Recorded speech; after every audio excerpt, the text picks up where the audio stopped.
Corona काल में हर कोई ये बात समझ गया है कि हेल्दी खाने से ही इस जंग को जीता जा सकता है। वहीं बच्चों को हेल्दी खिलाना तो मानो टेढ़ी खीर जितना मुश्किल है। पौष्टिक चीजें देखकर ही बच्चे मुंह बनाने लगते हैं। ऐसे में उन्हें बीमारियों से लड़ने के लिए तैयार करना और भी मुश्किल हो जाता है।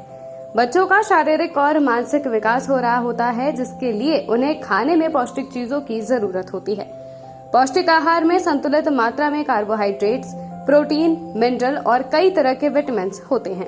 यदि बच्चे के खाने में भरपूर मात्रा में कार्बोहाइड्रेट्स, प्रोटीन, मिनरल और विटामिन होंगे तो वो ज्यादा बेहतर और हेल्दी ढंग से ग्रो कर पाएगा। बच्चों को एनर्जेटिक रखने के लिए भी उन्हें हेल्दी खाना खिलाना बेहद जरूरी है। इससे वो फिट और चुस्त दोनों होंगे। हेल्दी खाना इम्यूनिटी को बूस्ट करता है, जिससे शरीर काफी हद तक बीमारियों से लड़ने के काबिल हो जाता है। बच्चों को हेल्दी और स्ट्रांग बनाने के लिए उनमें खान पान की अच्छी आदतें डालना बहुत जरूरी है और ये काम आप एक्सपर्ट द्वारा दिए गए कुछ टिप्स की मदद से कर सकते हैं। एक्सपर्ट के रूप में आरोग्य इंडिया से जुड़े हैं डॉक्टर SF अहमद, जो लखनऊ में पिछले कई सालों से कंसल्टेंट पीडियाट्रिशियन और नेनोटोलॉजिस्ट के रूप में बच्चों के अभिभावकों को सेवाएं प्रदान कर रहे हैं। उन्हीं से जानते हैं कि आखिर बच्चों में हेल्दी ईटिंग हैबिट्स को डेवलप करना कितना जरूरी होता है, कैसे हम बच्चों में इन आदतों को डेवलप कर सकते और इन आदतों की मदद से कैसे बीमारियों से दूर जा सकते हैं। सबसे पहले डॉक्टर अहमद से जानते हैं कि हेल्दी ईटिंग हैबिट्स क्या है और बच्चों में ये क्यों जरूरी है। बहुत अच्छा सवाल पूछा आपने। देखिए, बच्चों में गुड ईटिंग हैबिट डेवलप करना बहुत ही आवश्यक है, लेकिन गुड ईटिंग हैबिट डेवलप करने से पहले हमको बच्चों को ये समझाना जरूरी है कि गुड ईटिंग होती क्या है, हेल्दी ईटिंग होती क्या है। जब तक बच्चों को ये समझ में नहीं आएगा कि कौन सा खाना पोषक है और कौन सा नॉन पोषक है, तब तक वो बच्चा सही ईटिंग नहीं करेगा।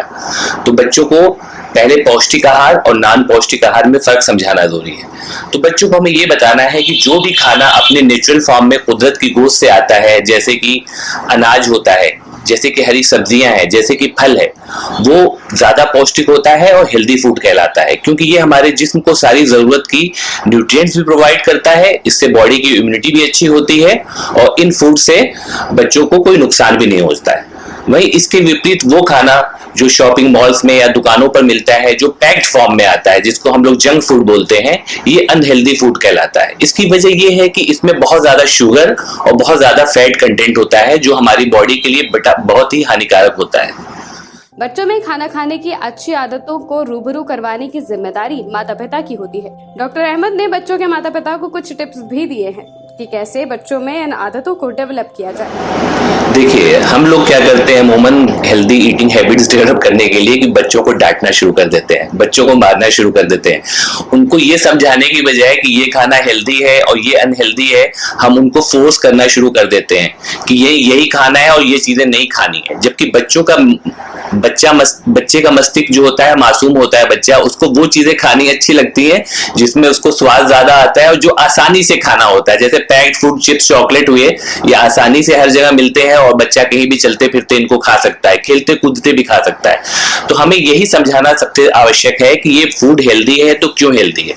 एक कॉन्सेप्ट होता है जो हम लोग बच्चों को स्कूल में पढ़ाते हैं, जिसको फूड पिरामिड बोलते हैं, और बच्चों को इस फूड पिरामिड के कॉन्सेप्ट से हम समझाते हैं कि ये फूड पिरामिड में जो बेस होता है वो चौड़ा होता है, जिसमें सबसे नीचे अनाज आता है, उसके ऊपर हरी सब्जियां और फल आती हैं, जो सबसे पतला वाला भाग है उसमें डेयरी प्रोडक्ट्स और मक्खन, घी, तेल वाली चीजें होती हैं। तो बच्चों को जब ये कॉन्सेप्ट समझ में आ जाएगा कि हमारी बॉडी के लिए जो हेल्दी है वो नीचे वाला पार्ट है, तो वो भी वो समझेंगे कि मम्मी पापा क्यों नीचे वाला पार्ट यानी कि अनाज, सब्जियां और फल खिलाने के लिए हमें फोर्स कर रहे हैं। दूसरी चीज, बच्चों को कभी भी खाने के लिए फोर्स नहीं करना चाहिए। जब हम बच्चों को किसी चीज के लिए फोर्स करते हैं या उसके लिए उनको पनिशमेंट देते हैं, तो बच्चों के दिमाग में एक निगेटिव थॉट आ जाता है उस खाने को लेकर के या उस चीज को लेकर के। तो जब भी आप अगली बार उस खाने के लिए बच्चों को टोकते हैं तो उसके दिमाग में निगेटिव फीलिंग्स आती हैं, उसका मूड खराब हो जाता है और वो उस खाने से भागने लगता है।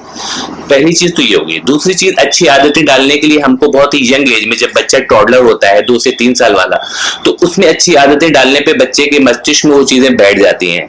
तो कुछ अच्छी आदतें जिनको हमें यंग एज में डालना चाहिए, जैसे कि बच्चे को रोजाना पानी खूब पीना चाहिए। सोकर उठने के बाद भी बच्चों को पानी पीना चाहिए और हर मील से आधे घंटे पहले भी बच्चों को पानी पीना चाहिए। इससे क्या होता है कि हमारा डाइजेस्टिव सिस्टम प्राइम हो जाता है और एक्टिवेट हो जाता है और खाना भी अच्छा हजम होता है। और टॉक्सिन्स वॉश हो जाती हैं। दूसरी अच्छी हैबिट है कि बच्चों को सिखानी चाहिए कि बच्चों को खाना हमेशा हाथ धो के खाना चाहिए। तीसरी अच्छी हैबिट है कि हरी सब्जियां और फल रोजाना खाना चाहिए और उनको अच्छे से पानी से धो के खाना चाहिए। ऐसी एक अच्छी हैबिट है जो हम बच्चों को खेल खेल में सिखा सकते हैं कि बच्चा खाते वक्त टीवी और मोबाइल ना देखे, क्योंकि जब बच्चा टीवी और मोबाइल देखता है तो उससे उसके डाइजेस्टिव सिस्टम पे बुरा असर पड़ता है और खाना अच्छे से हजम नहीं होता है। और एक ऐसी छोटी सी हैबिट है जो हम लोग बच्चों को रोज सिखाते हैं कि खाने को चबा चबा कर खाएं, क्योंकि जब बच्चा खाने को अच्छे से चबा चबा कर खाता है तो उससे खाना अच्छा हजम होता है, उसका डाइजेस्टिव सिस्टम अच्छा रहता है और भूख भी अच्छी लगती है। जबकि बिना चबाए जो बच्चे खाने को घोट लेते हैं उससे डाइजेस्टिव सिस्टम पे बुरा असर पड़ता है और फिर बच्चे को भूख भी कम लगती है। बच्चों को सिर्फ खाना खिलाना ही जरूरी है या फिर बच्चों को सही ढंग से खाना खिलाना जरूरी है? डॉक्टर अहमद ने इस पर भी प्रकाश डाला है। देखिए जी, दोनों चीजें इंपॉर्टेंट है। सही खाना खिलाना और सही ढंग से खिलाना दोनों इंपॉर्टेंट है। सही खाना मतलब पौष्टिक आहार हो, हेल्दी फूड हो, जो हमने अनहेल्दी फूड का नाम लिया, biscuit, chips, chocolate, donut, ice cream, cold drinks वगैरह, इनको ना खिलाया जाए। लेकिन बच्चों को सही ढंग से खिलाना भी बहुत जरूरी है। शुरू में क्या होता है कि हम लोग अक्सर सोचते हैं कि वक्त बचाने के लिए क्यों ना बच्चे को मोबाइल और टेलीविजन दिखा दें और उसके खाने को मुंह में भरते रहें। अब आप खुद सोच के देखिए कि आपका पूरा दिमाग बच्चे का टीवी और टेलीविजन के कार्टून में लगा हुआ है, आप उसके मुंह में खाना भर रहे हैं, वो खाने की जो पूरी प्रोसेस है फ्रॉम माउथ टू लेकर के एनस तक, तो वो पूरी अफेक्टेड होती है। क्योंकि जब आप खाने को अच्छे से चबा के खाएंगे, क्योंकि टीवी देखता बच्चा खाने को चबाना भी भूल जाता है, वो ऐसे घोटता रहता है, तो उसमें फिर डाइजेशन भी बच्चे का अफेक्टेड होता है। दूसरे माइंड पे बहुत बुरा असर पड़ता है, क्योंकि जो आपका माइंड है वो आपकी पूरी बॉडी को ही नहीं, पूरे डाइजेस्टिव सिस्टम को भी कंट्रोल करता है। तो आपका माइंड अगर एक डाइवर्टेड है टीवी की और टेलीविजन की तरफ से, तो आपको पूरा डाइजेस्टिव सिस्टम जो खाने को खा रहा है वो प्रॉपर डाइजेशन बच्चे का नहीं होता है और फिर लॉन्ग टर्म में बच्चे की आदत पड़ जाती है। शुरू में तो आपने वक्त बचाने के लिए बच्चे को खिलाया टीवी टेलीविजन के साथ, मोबाइल के साथ, लेकिन बाद में जब आदत पड़ जाती है तो बच्चा उन चीजों के बिना खाना खाना ही छोड़ देता है। फिर वो टेम्पर टेंट्रम करता है और फिर पेरेंट्स को मजबूरी में मोबाइल और टेलीविजन दिखाते हुए खाना खिलाना पड़ता है। तो ये वही बात हो जाती है कि पहले मुर्गी की पहले अंडा, तो फिर वो बच्चा डिपेंडेंट होता जाता है धीरे धीरे और फिर एक वक्त ऐसा आता है जब बिना मोबाइल और टेलीविजन के बच्चे को खाना खिलाना नामुमकिन सा हो जाता है और फिर पेरेंट्स हमारे पास आते हैं कि डॉक्टर साहब अब क्या करें। तो इस चीज को पहले शुरू में ही रोक देना है।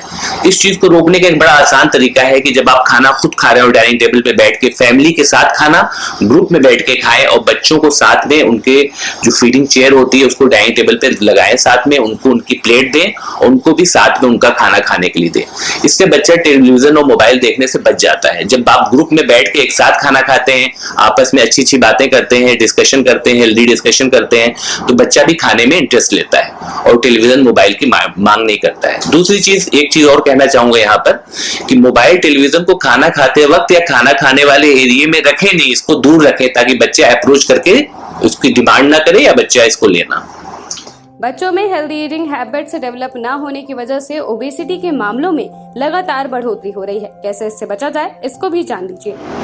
देखिए, आज के दौर में जिस तरीके से पिछले दौर में कुपोषण एक बड़ी समस्या थी, आज के दौर में बच्चों में ओबेसिटी भी एक बहुत बड़ी समस्या बन गई है। खासकर बड़े शहरों में या छोटे शहरों में भी आजकल ये बड़ी समस्या बनती जा रही है और बच्चे इसकी वजह से बहुत ही यंग एज में कार्डियक डिजीज के, डायबिटीज के शिकार हो रहे हैं। हमने देखा है कि एडोलसेंट बच्चे हमारे पास आते हैं 13 साल के, 14 साल के, पता चलता है उनका ब्लड शुगर बढ़ा हुआ है, किसी का ब्लड प्रेशर बढ़ा हुआ है और कुछ को तो हार्ट की प्रॉब्लम भी 20-21 साल में हमने देखा है कि हो जाती है। तो इतनी यंग एज में इन सब चीजों के होने की एक वजह है जंक फूड और ओबेसिटी का होना। तो इसको रोकने के लिए हमको कुछ चीजों पे ख्याल करना पड़ेगा। होने की वजह पहले समझे। होने की वजह यही है कि जिस एज में बच्चे को हेल्दी फूड खाना चाहिए था, हरी सब्जियां और फल खाना चाहिए था, फाइबर रिच फूड खाना चाहिए था, वो जंक फूड जिसमें हाई कैलोरीज होती हैं, जिसमें हाई कार्बोहाइड्रेट होता है और फैट कंटेंट हाई होता है, ये high sugar and high fatty diets जो होती हैं बच्चों में ओबेसिटी को बढ़ावा देती हैं। और अगर हम इसको रोकना चाहते हैं तो हमें बच्चों में हेल्दी ईटिंग हैबिट्स की आदत डालनी पड़ेगी और हेल्दी फूड खिलाना पड़ेगा। फूड पिरामिड का कॉन्सेप्ट समझाना पड़ेगा ताकि यंग एज से बच्चे फाइबर रिच और हेल्दी फूड्स खाएं। ऐसी ही तमाम जानकारियों के लिए आज ही लाइक और सब्सक्राइब करें आरोग्य इंडिया।